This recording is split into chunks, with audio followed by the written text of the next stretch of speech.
छात्रों, आप सबको मेरा नमस्कार। हिंदी पाठशाला में आप सबका स्वागत है। ವಿದ್ಯಾರ್ಥಿಗಳೇ, ಮಂಗಳೂರು ಯೂನಿವರ್ಸಿಟಿಯ ಎಸ್ಸಿಪಿ ಸಿಲೆಬಸ್ ಅಂಡರಲ್ಲಿ second semester BCom Hindi language ಅಲ್ಲಿ ಕಥಾ ಕೌಮುದಿ ಅಂತ ಒಂದು ಟೆಕ್ಸ್ಟ್ ಇಟ್ಟಿದ್ದಾರೆ. उसमें तीसरी कहानी है अन्नपूर्णा मंडल की आखिरी चिट्ठी. ಈ ಸ್ಟೋರಿನ ಬರೆದಿರೋರು इस कहानी की लेखिका है सुधा अरोड़ा. ಅನ್ನಪೂರ್ಣ ಮಂಡಲ್ ಕಿ ಆಖಿರಿ ಚಿಟ್ಠಿ. ಈ ಹೆಸರಲ್ಲೇ ನಮ್ಗೇನೋ ಒಂದು ಇದು ಗೊತ್ತಾಗ್ತಾ ಇದೆ, ಕ್ಲೂ ಸಿಗ್ತಾ ಇದೆ. आखिरी चिट्ठी, अन्नपूर्णा मंडल एक स्त्री का नाम है. उसने एक चिट्ठी लिखी है, वह उसकी आखिरी चिट्ठी है. आखिरी का मतलब है ಲಾಸ್ಟ್, ಕೊನೆಯ ಪತ್ರ ಅಂತ ಹೇಳಿ. ಸೊ ಕೊನೆಯ ಪತ್ರ ಬರಿತಾ ಇದ್ದಾರೆ ಅಂದ್ರೆ ಅದು ನಮ್ಗೆ ಅರ್ಥ ಆಗುತ್ತೆ, ಇದ್ರಲ್ಲಿ ಏನೋ ಸಮಸ್ಯೆ ಇದೆ. ಇದೊಂಥರ ಅಂದ್ರೆ ಸಾಯೋದಕ್ಕೆ ಹೊರಟಾಗ ಬರೆಯುವಂಥದ್ದು, ಆ ತರದ ವಿಚಾರ ನಮ್ಮ ಮನಸ್ಸಿಗೆ ಬರುತ್ತೆ. ऐसे ही विचारों को लेकर यहाँ इस कहानी में सुधा अरोड़ा जी ने क्या क्या हमें समझाने का प्रयास करती है, हम इस कहानी में देखेंगे. कहानी का नाम है अन्नपूर्णा मंडल की आखिरी चिट्ठी. सुधा अरोड़ा की कहानी अन्नपूर्णा मंडल की आखिरी चिट्ठी घरेलू हिंसा तथा उसकी भयानक ಪರಿಣತಿ पर आधारित कहानी है. घरेलू हिंसा ಅಂದ್ರೆ ಡೊಮೆಸ್ಟಿಕ್ ವೈಲೆನ್ಸ್ ಅಂತ ಏನು ನಾವು ಹೇಳ್ತೀವಲ್ಲ, उस पर आधारित है. और भयानक परिणति, उसका अंत अच्छा नहीं होता, उस पर आधारित एक कहानी है अन्नपूर्णा मंडल की आखिरी चिट्ठी.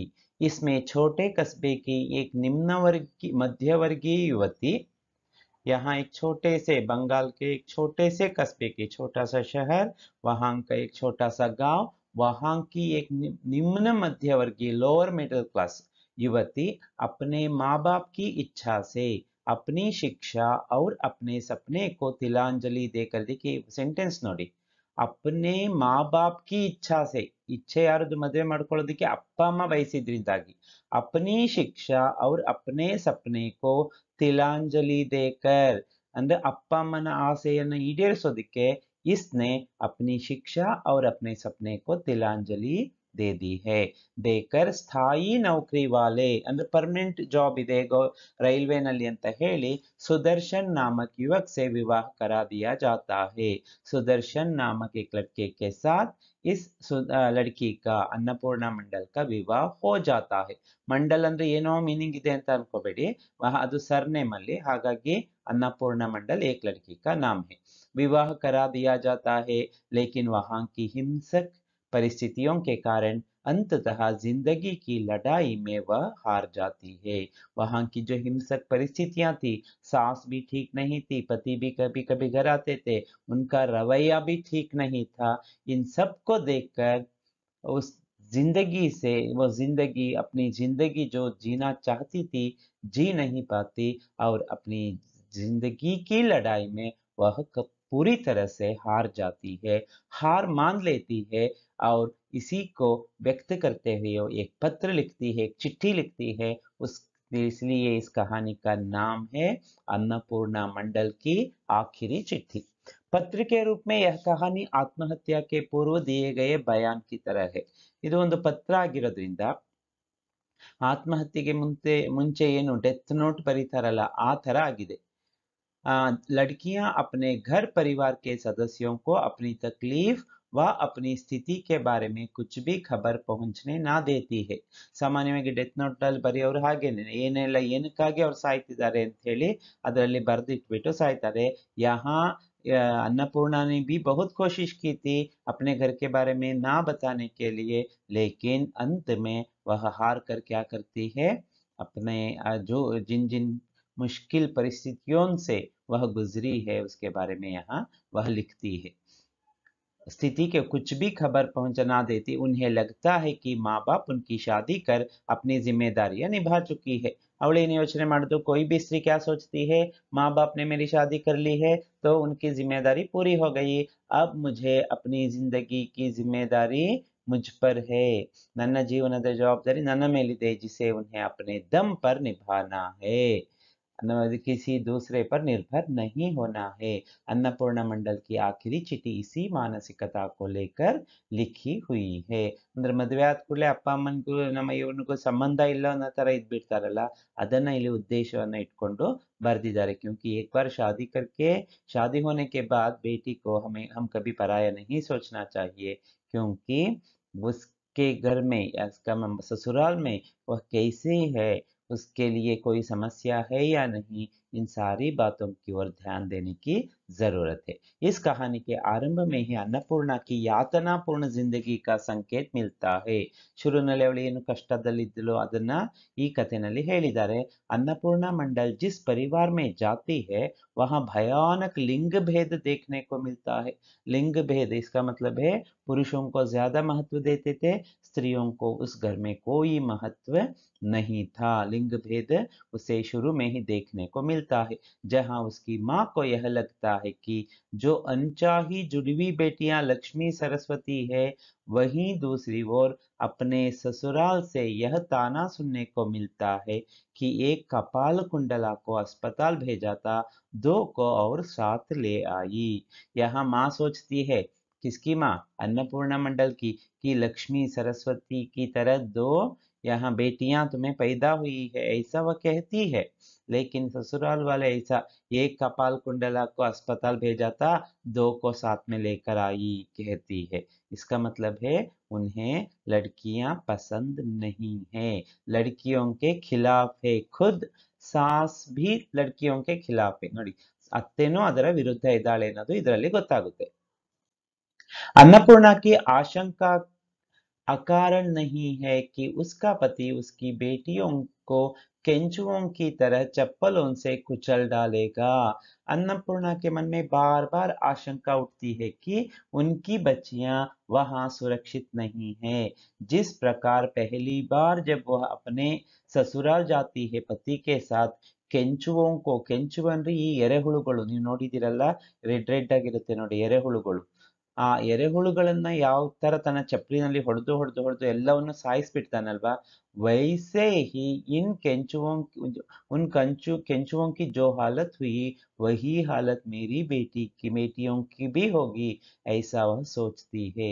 वह चप्पलों से कुचल डालेगा या उसकी सास केंचुओं की तरह उसके ऊपर केतली का गर्म पानी फेंक देगी। और सास ने एक बार क्या किया था, जो रसोई घर से एक केंचुआ बाहर आता है तो उस पर गर्म पानी डालकर उसे मार डाला था, उस केंचुए को मार डाला था। इसका मतलब है उस घर में दोनों केंचुओं के खिलाफ है। यहाँ केंचुआ किसके समान है? इनकी बेटियों के समान है। वह उसके साथ जीना चाहती है, उनके साथ उस पर दया भाव है, लेकिन यहाँ उनके परिवार में पति भी और सास भी दोनों उसके खिलाफ है, यानी कि स्त्री के खिलाफ है, एक नारी के खिलाफ है, बच्ची के खिलाफ है। उसके जीवन की परिस्थितियां इसकी साक्षी देती है जिनमें यह सब संभव है। इसका मतलब है उनकी बेटियां उस घर में कभी सुरक्षित नहीं रह सकती। ನೋಡಿ, ಇದು ಅವಳ ಮನಸ್ಸಿನಲ್ಲಿರೋ ನೋವು, ನನ್ನ ಮಗಳು ಈ ಮನೆಯಲ್ಲಿ ಸೇಫ್ ಆಗಿರೋದಕ್ಕೆ ಸಾಧ್ಯ ಇಲ್ಲ। इस कहानी में पंक्तियों के बीच जो संकेत है वह बड़ा मार्मिक है। इसलिए कहानी में अन्नपूर्णा मंडल अपनी चिट्ठी में जो कुछ भी लिखती है, बातें केवल उतनी ही नहीं है। ಪತ್ರದಲ್ಲಿ ಎಷ್ಟು ಬರೆದಿದ್ದಾಳೆ ಅಷ್ಟೇ ವಿಷಯ ಅಲ್ಲ, उससे भी बहुत सारी बातें हैं, उन सारी बातों को वह बता नहीं पाती। उन पंक्तियों के बीच और भी बातें पढ़ी जा सकती है और वह हमसे गहरी संवेदना की मांग करती है। उसके लिए बड़ी संवेदना की जरूरत है। ಅದನ್ನ ಅರ್ಥ ಮಾಡ್ಕೋಬೇಕು ಅಂದ್ರೆ ಅರ್ಥ ಮಾಡ್ಕೊಳ್ಳೋ ವ್ಯಕ್ತಿಯಲ್ಲೇ ಸಂವೇದನೆ ಇರಬೇಕು, ಇದ್ದರೆ ಮಾತ್ರ ಅದು ಅರ್ಥ ಆಗುತ್ತೆ, ಇಲ್ಲ ಅಂದ್ರೆ ಆಕೆಯ ಮನಸ್ಸಿನಲ್ಲಿರುವ ಭಾವನೆಗಳು ಅರ್ಥ ಆಗೋದಿಲ್ಲ। यहाँ अन्नपूर्णा मंडल के मन में जो जो भावनाएं उठती है, जो जो समस्याएं उठती है, जो डर है, ये सारी बातें हमें समझने के लिए हम में संवेदना की जरूरत है। वह अपने पर बीती हर एक समस्या को केंचुओं के माध्यम से बयान करती है। यह केंचुओं को माध्यम के रूप में लिया है, ಎರೆಹುಳುಗಳನ್ನ ಮಾಧ್ಯಮದ ರೀತಿಯಲ್ಲಿ ತಗೊಂಡಿದ್ದಾಳೆ ಹೊರತು ಅಲ್ಲಿ ಕೆಂಚುವಗಿಂತ ಹೆಚ್ಚಾಗಿ ತನ್ನ ಜೀವನದ ಬಗ್ಗೆ, ತನ್ನ ಲೈಫ್ ಬಗ್ಗೆ, ಒಂದು ಅಡಿಗೆ ಮನೆಯಿಂದ ಹೊರಗಡೆ ಹೋದ ಕೂಡಲೇ ಅತ್ತೆ ಅದ್ರ ಮೇಲೆ ಬಿಸಿ ನೀರನ್ನ ಹಾಕಿ ಅದನ್ನ ಸಾಯಿಸ್ಬಿಡ್ತಾಳೆ ಅಂತ ಒಂದು ಕಡೆನಲ್ಲಿ ಅವಳು ಹೇಳ್ತಾಳೆ. ಅರ್ಥ ಏನು ಅಂದ್ರೆ, ನೀನು ಹೆಣ್ಣು ಆಗಿರೋದು ಕೇವಲ ಅಡಿಗೆ ಮನೆಗೆ ಮಾತ್ರ ಸೀಮಿತ. ಅಗರ್ ಉಸ್ಸೆ ಬಾಹರ್ ಜಾಯೇಗಿ ತೋ ತುಮ್ಹೆ ಭಿ ಯಹಿ ಹಾಲತ್ ಹೋಗಿ, ತುಮ್ಹೆ ಭಿ ಇಸ್ಸೆ ಹಿ ಹಮ್ ಕರೆಂಗೆ. ಅಂದ್ರೆ ನಿನ್ನನ್ನು ಸುಟ್ಬಿಡ್ತೀವಿ ಅನ್ನೋದು ಒಂದು ಅರ್ಥದಲ್ಲಿ ಇಲ್ಲಿ ಅವಕ್ಕೆ ಹೇಳ್ತಾ ಇರೋದು. अपने पत्र में किंचित व्यंग्य के रूप में वह लिखती है, जब मैं विदा हो रही थी तो आप दोनों की आंखों में दिए टिमटिमा रहे थे, या आपको यह लग रहा था मैं जहां जा रही हूं वहां दिव्य अप्सराएं होती है जो मेरा स्वागत करने के लिए फूलों का हार लेकर खड़ी है। एक बार व्यंग्य करते हुए वह लिखती है, एक जगह लिखती है, क्या लिखती है, मुझे भेजते समय आप ಸಬೀಷ ಮದುವೆ ಆದ್ಮೇಲೆ ಕಳಿಸ್ಕೊಡ್ತಾರಲ್ಲ, ಮುಂಬೈಗೆ ಕಳಿಸ್ಕೊಟ್ಟಾಗ ಅಲ್ಲಿ ಆ ಸಂದರ್ಭದಲ್ಲಿ ನಿಮ್ಮ ಕಣ್ಣುಗಳೆಲ್ಲ ಹೊಳಿತಾ ಇತ್ತು. ಏನು ಕಾರಣ? ನಾನೆಲ್ಲೋ ಒಂದು ದೇವಲೋಕಕ್ಕೆ ಹೋಗ್ತಾ ಇದ್ದೀನಿ. ವಹಾ ಮೇರಾ ಸ್ವಾಗತ್ ಕರ್ನೆ ಕೆ ಲಿಯೆ ದಿವ್ಯ ಅಪ್ಸರಾಯೇ ಖಡಿ रहेंगी ಅಂತ ಏನೆಲ್ಲ ಹೂವಿನ ಹಾರವನ್ನ ಕೈಯಲ್ಲಿ ಹಿಡ್ಕೊಂಡು ಆ ಥರ ಎಲ್ಲ ಇಮ್ಯಾಜಿನೇಷನ್ ನಲ್ಲಿ ನೀವು ಇದ್ದ ಹಾಗೆ ಇತ್ತು. ಲೇಕಿನ್ ऐसा कुछ भी नहीं था यहाँ, ये सब कुछ आपका भ्रम था। संकेत यह है वहाँ जो कुछ भी है वह सब कुछ इसके प्रतिकूल है। ಅಲ್ಲಿ ಏನೆಲ್ಲ ಕಾಣಿಸ್ತಿದೆ ಅದು ಯಾವುದು ಇವಳಿಗೆ ಫೇವರ್ ಆಗಿ ಕಾಣಿಸ್ತಾ ಇಲ್ಲ. उस घर में सारी परिस्थितियां यहाँ अन्नपूर्णा मंडल के खिलाफ ही है। उसने ऐसा भी कहा कि जब वह ससुराल पहली बार आती है तब उसका स्वागत करने के लिए वही ಕೆಂಚುವೆ ದೆಹಲೀಸ್ पर थे. ಈಗ ನಾನು ಆಗ್ಲೇ ಹೇಳ್ದೆ ನೋಡಿ, ಆ ಕೆಂಚುವೆ ಹಾಸ್ಟೆಲಲ್ಲಿ ಇದ್ದಿದ್ದ ಏನು ಎರೆಹುಳುಗಳಿತ್ತಲ್ಲ ಅದನ್ನ उसका पति क्या कर देता है, मार डालता है, चप्पलों से मार मार कर पटक देता है और वह खुश हो जाती है. ಅವಳಿಗೆ ಖುಷಿ ಆಯ್ತು, ಓ ನಾನು ಊರಲ್ಲಿ ಏನೋ ಚಿಕ್ಕ ವಯಸ್ಸಲ್ಲಿ ಅದನ್ನ ಸಾಯಿಸ್ತಾ ಇದ್ದೆ, ಆದ್ರೆ ಈಗ ಅದೇ ಕೆಂಚುವೆ ಇಲ್ಲಿ ಕಾಣಿಸ್ತಾ ಇದೆಯಲ್ಲ ಅಂತ ಖುಷ್ हो जाती है. उसका मायका उसके साथ है क्योंकि वह सोचती है मेरा मायका मेरे साथ है.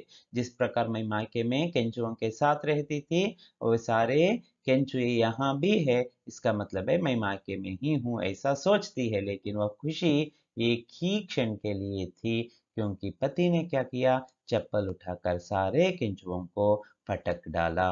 लेकिन उसी वक्त उसका पति उन केंचुओं को रौंद डालता है और सबका काम तमाम कर डालता है. इसका मतलब है ಅನ್ನಪೂರ್ಣ ಮಂಡಲ್ ಕಿ ಖುಷಿ ಏಕ್ ಹಿ ಕ್ಷಣ में ಸಮಾಪ್ತ हो गई. ಆ ಖುಷಿ ಏನೋ ಒಂದು ನನಗೆ ಒಂದು ಒಳ್ಳೆ ಫ್ಯೂಚರ್ ಇದೆ ಅಂತ ಅನ್ಕೊಂಡಿದ್ದು ಒಂದೇ ಕ್ಷಣದಲ್ಲಿ ಪೂರ್ತಿ ನುಚ್ಚು ನೂರಾಯಿತು. इसका यही मतलब है कि वह शादी करके ससुराल आती है तो बहुत ही खुशी से आती है, यह सोचकर कि उसका नया जीवन पति के साथ सुख से बीतेगा. ಯಾಕಂದ್ರೆ ಓದೋದನ್ನ ಬಿಟ್ಟು ತನ್ನ ಕನಸುಗಳನ್ನೆಲ್ಲ ಸ್ಯಾಕ್ರಿಫೈಸ್ ಮಾಡಿ ಬಂದಿದ್ಲಲ್ಲ, ಗೌರ್ಮೆಂಟ್ ಅಂದ್ರೆ ರೈಲ್ವೆನಲ್ಲಿ ಪರ್ಮನೆಂಟ್ ಜಾಬ್ ಇರೋ ಹುಡುಗ ಸುದರ್ಶನ್ ಅಂತ ಹೇಳಿ ಆಸೆ ಇವಳಲ್ಲೂ ಸ್ವಲ್ಪ ಇತ್ತು. ಆದ್ರೆ ಇಲ್ಲಿ ಬಂದು ನೋಡಿದ್ರೆ ಏನು ಇಲ್ಲ. ಲೇಕಿನ್ ಕೆಲಸ ಇರೋದು ನಿಜ, ಆದ್ರೆ ಖುಷಿ ಅನ್ನೋದು ಇಲ್ಲ. ಲೇಕಿನ್ ತಭಿ ಉಸ್ಕೆ ಮನ್ ಮೇ उठने वाली सभी खुशियों को भावनाओं को तहस नहस किया जाता है. ನೋಡಿ ಹೇಗಾಗುತ್ತೆ ಒಂದು ಹೆಣ್ಣಿಗೆ. एक दिन एक कंचुआ उसकी निगाह बचाकर रसोई से बाहर चला जाता है. ನೋಡಿ ಅಡಿಗೆ ಮನೆಯಿಂದ ಹೊರಗಡೆ ಹೋಯ್ತು ಒಂದು, ಇವಳ ಕಣ್ಣು ತಪ್ಪಿಸಿ. ಅಂದ್ರೆ ಹೆಣ್ಣು ನೀನು ಮನೆಯಿಂದ ಹೊರಗಡೆ ಹೋಗೋ ಹಾಗಿಲ್ಲ ಅನ್ನೋದಕ್ಕೆ ಇದು एग्जाम्पल. उसी समय सास क्या करती है, उसे देखकर उस ಕೆಂಚುವೆ पर गालियां बरसाती है. ನೋಡಿ ಕೆಂಚುವೆನ ಬೈಯೋದು ಅಂದ್ರೆ ಅರ್ಥ ಏನು ಅಂದ್ರೆ ಇವಳನ್ನ ಬೈಯೋದು, ನೀನು ಹೀಗೆ ಮಾಡಿದ್ರೆ ನಿನಗೂ ಅದೇ ಅಂತ. और गरम खौलता हुआ पानी डाल देती है, उन सबको उसे मार डालती है. वहां उसका अपना आत्मविश्वास साथ छोड़ जाता है. ಯಾವಾಗ ಅವಳ ಆತ್ಮವಿಶ್ವಾಸ ಏನಿತ್ತು, ನಾನು ಜೀವನದಲ್ಲಿ ಏನಾದ್ರೂ ಸಾಧಿಸ್ತೀನಿ ಅಂತ ಆತ್ಮವಿಶ್ವಾಸ जो था वह पूरी तरह से छूट गया. ಆತ್ಮವಿಶ್ವಾಸ ಖೋ बैठती है ಅಂದ್ರೆ ಇಲ್ಲಿ ಅಂದ್ರೆ ಏನು ಸೀಮಾ ರೇಖೆ ಏನಿರುತ್ತೆ, ಎಲ್ಲೆ ದಾಟಿದ್ರೆ ಬಾರ್ಡರ್ ದಾಟಿದ್ರೆ ನನಗೂ ಇದೇ परिस्थिति ಅಂತ. वह कहती है कि फोन पर सारी बातें तो नहीं कही जा सकती, कारण यह है कि ऐसी स्थिति में रहने वाली बहुओं के साथ इस तरह का माहौल बना दिया जाता है जो अपने मन की बात किसी से नहीं कही जा सकती है. मैं वो उस पत्र में लिखती है, ನೋಡಿ ಎಷ್ಟೆಲ್ಲ ಬರೀತಾ ಇದ್ದಾಳೆ ಅಂದ್ರೆ, उस पत्र में लिखती है कि कई बार मैंने आपको कॉल करके बातें की है, आपसे बातें की है, लेकिन मन की सारी बातें मैं नहीं कह पाई क्योंकि फोन पर इन सारी बातों को नहीं कह पाती. ಯಾಕೆಂದ್ರೆ ಅಂತಹ ಪರಿಸ್ಥಿತಿಯ ಮನೆಗಳಲ್ಲಿರುತ್ತೆ, ಅಷ್ಟು ಓಪನ್ ಆಗಿ ಮಾತಾಡೋದಕ್ಕೂ ಅವಕಾಶ ಇರೋದಿಲ್ಲ. और माँ बाप भी ससुराल में रहने वाली बेटी का केवल कुशल क्षेम ही सुनना चाहते हैं. और माँ बाप भी क्या सोचते हैं, हमारी बेटी खुश है ना, अभी अभी कॉल किया था, कल परसों उनसे उससे बात हुई थी, वो तो खुश है. तो मैंने पूछा भी है कैसी हो बेटी, हाँ ठीक हूँ पापा, ठीक हूँ मामा, बोलती है. तो वह खुश है ऐसा सोच कर वे अपने काम में लग जाते हैं. ನಾನು ಆರಾಮಾಗಿದ್ದೀನಿ ಅಂತ ಹೇಳಿದ ಕೂಡಲೇ ಸಾಕು, ಹೌದು ನಿಜಕ್ಕೂ ಆರಾಮಾಗಿದ್ದಾಳೆ ಅನ್ಕೊಂಡು ಇವರು ತಮ್ಮ ತಮ್ಮ ಇದ್ರಲ್ಲಿ ಅಂದ್ರೆ ಇವರ ಜವಾಬ್ದಾರಿ ಅಷ್ಟಿಲ್ಲ ಅಂತ ಅನ್ಕೊಂಡ್ ಬಿಡ್ತಾರೆ. ಆದ್ರೆ ಅವಳ ಮನಸ್ಸಲ್ಲಿ ಏನೆಲ್ಲ ಇದೆ ಅದನ್ನ ಅರ್ಥ ಮಾಡ್ಕೊಳ್ಳೋ ಪ್ರಯತ್ನ ಇವರು ಮಾಡೋದಿಲ್ಲ. ಕೌನ್ ನಹಿ ಕರ್ತೆ, ಅನ್ನಪೂರ್ಣ ಮಂಡಲ್ ಕೆ ಮಾ ಬಾಪ್ ಭಿ ನಹಿ ಕರ್ತೆ. ನೋಡಿ, ಮದ್ವೆ ಆದ ಕೂಡಲೇ ಎಲ್ಲ ಜವಾಬ್ದಾರಿ ಮುಗೀತು ಅಂತ ಅನ್ಕೊಳ್ಳೋದು ಸರಿ ಅಲ್ಲ. अन्नपूर्णा मंडल की आखिरी चिट्ठी में वह यह बताती है कि फोन की तारों पर मेरी आवाज सुनकर आपको लगता है कि सब ठीक है. ನೋಡಿ ಎಷ್ಟು ಚೆನ್ನಾಗಿ ಹೇಳ್ತಾರೆ. ಫೋನ್ ಕಿ ತಾರ, ಫೋನ್ ಲೈನಲ್ಲಿ ನನ್ನ ವಾಯ್ಸ್ ಕೇಳಿದ ಕೂಡಲೇ ಹೌದು ಎಲ್ಲ ಚೆನ್ನಾಗೇ ಇದೆಯಲ್ಲ, सब ठीक है ऐसा आपको लगता होगा है ना पापा, मगर ऐसा नहीं है, ऐसा है ही नहीं. ಇಲ್ಲವೇ ಇಲ್ಲ. ನಾನು ನಿಮ್ಮ ಹತ್ರ ಮಾತಾಡಿದಾಗ ನನ್ನ ಮನಸ್ಸಲ್ಲಿರೋ ನೋವನ್ನು ನಾನು ನಿಮಗೆ ಹೇಳ್ಕೊಳ್ಳೇ ಇಲ್ಲ. उसका जीना उसके खुश रहने की निशानी नहीं है. मैं जिंदा हूँ, मुझसे बातें हो रही है, इसका मतलब यह नहीं है कि मैं जीवन में खुश हूँ. ನೋಡಿ, ಈ ಲೈನ್ ವೆರಿ ವೆರಿ ಇಂಪಾರ್ಟೆಂಟ್. उसका जीना उसके खुश रहने की निशानी नहीं है. ಅಂದ್ರೆ ಅನ್ನಪೂರ್ಣ ಮಂಡಲ್ ವಾಯ್ಸ್ ಕೇಳಿದೀವಿ ಅಂದ್ರೆ ಅವಳು ಖುಷಿಯಾಗಿದ್ದಾಳೆ ಅಂತ ಅದರ ಅರ್ಥ ಅಲ್ಲ. ಯಾವುದೇ ವ್ಯಕ್ತಿ ಆಗ್ಲಿ ಮಾತಾಡ್ತಿದೀವಿ, ಅಯ್ಯೋ ಚೆನ್ನಾಗಿ ಮಾತಾಡಿದ್ರಲ್ಲ, ಬೆಳಿಗ್ಗೆನು ಮಾತಾಡ್ಸಿದ್ದೀನಲ್ಲ, ಸಂಜೆನೂ ಮಾತಾಡ್ಸಿದ್ದೀನಲ್ಲ ಅಂತ ಅಂದ್ಕೂಡ್ಲೆ ಅವರು ಖುಷಿಯಾಗಿದೆ. उनके मन में क्या चल रहा है, कैसी वेदना है, किन परिस्थितियों से वे गुजर रहे हैं, उसे समझने की जरूरत है. सच्चा दोस्त, सच्चे परिवार के लोग, सच्चा पति यह सब कुछ जान सकता है.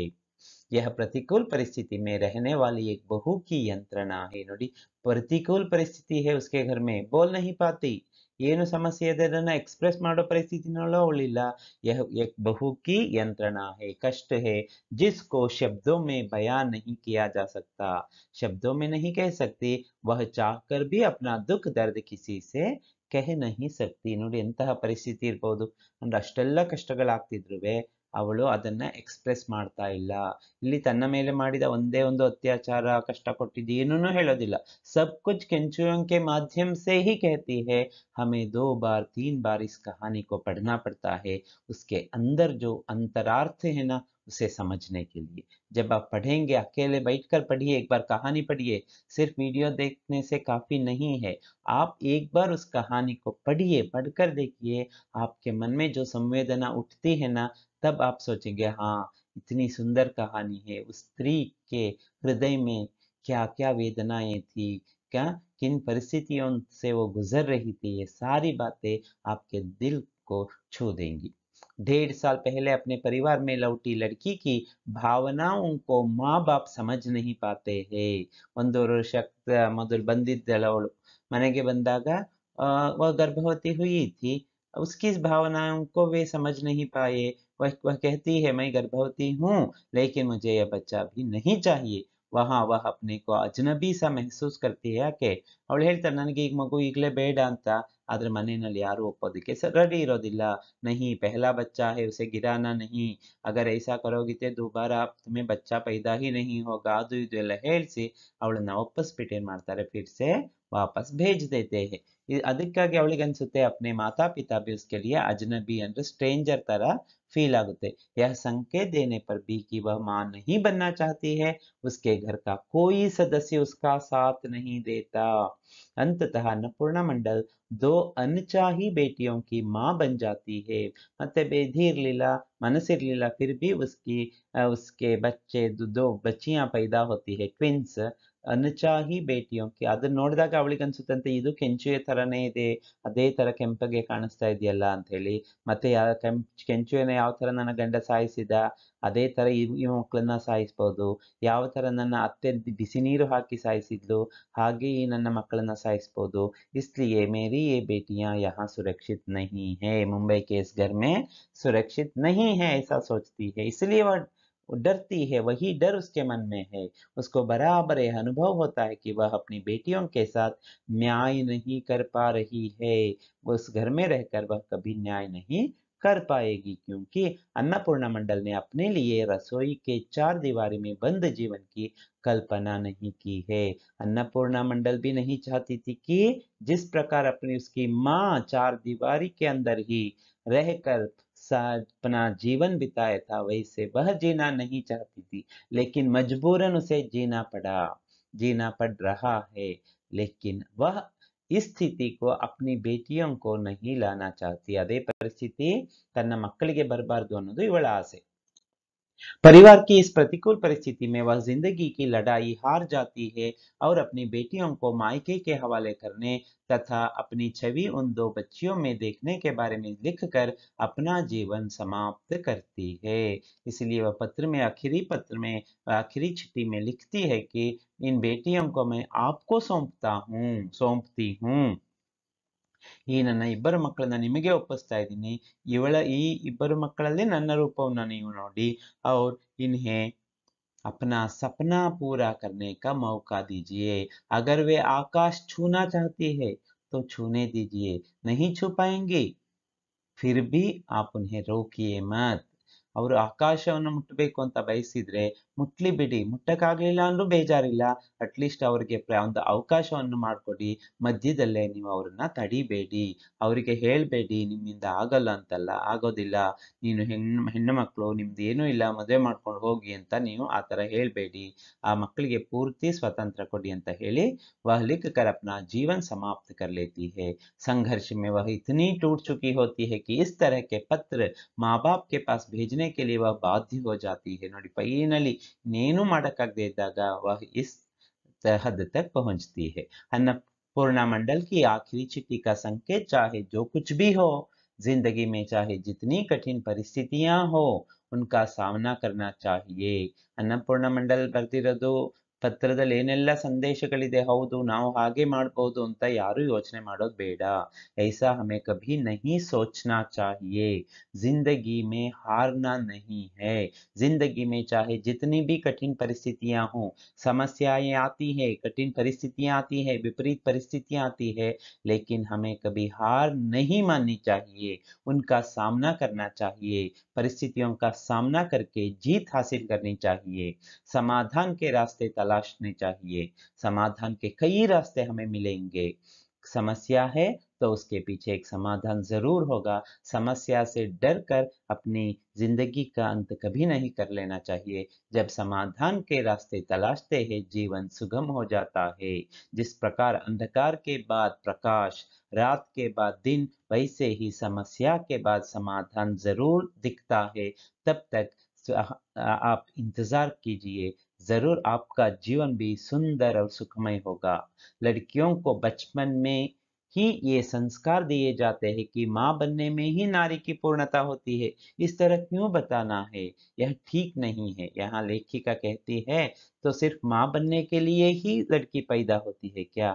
ऐसा नहीं है, उसके मन में ऐसे विचारों को बचपन से ही मत भरिए। तो अन्नपूर्णा माँ बनकर भी अधूरी क्यों रह गई?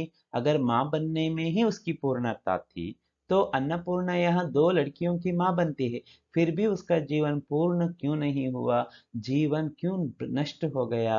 ಯಾಕೆ ಹೇಳಿ ಹಾಗಾದ್ರೆ? इस विध्वंस का जिम्मेदार जितना ससुराल पक्ष है उतना मायके पक्ष भी है।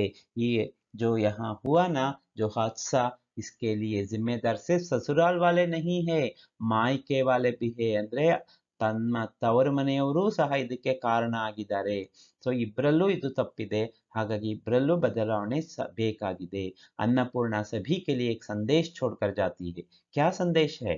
उसकी चुप्पी की मौत कई सवाल लेकर खड़ी है।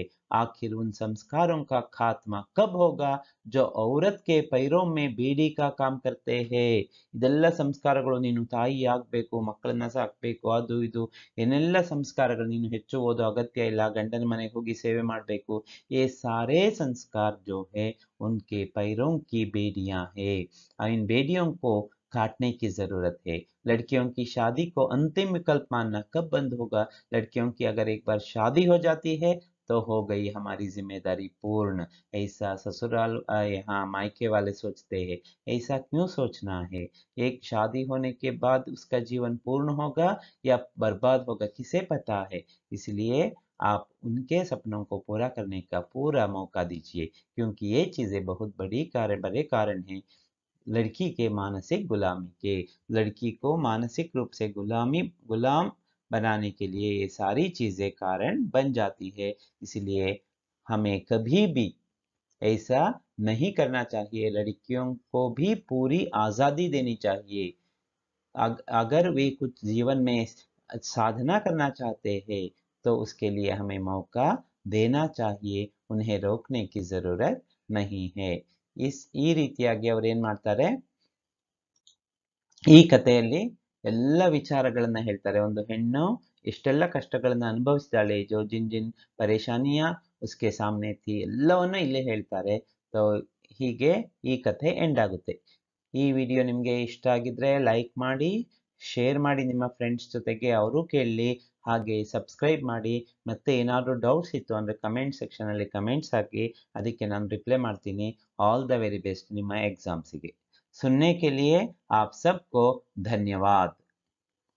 ಹಾಗೆ ನೀವು ಹಿಂದಿ ಕಲಿಬೇಕು ಅಂತಿದ್ರೆ ಇದರಲ್ಲಿ ಹಿಂದಿ ಕಲಿಸೋಬೇಕಾ, ಸ್ಪೋಕನ್ ಹಿಂದಿ ಕಲಿಸೋ ನೂರಾರು ವಿಡಿಯೋಗಳಿದೆ, ಅದನ್ನ ನೋಡಿ ನೀವು ಹಿಂದಿನ ಕಲಿಬಹುದು. Thank you.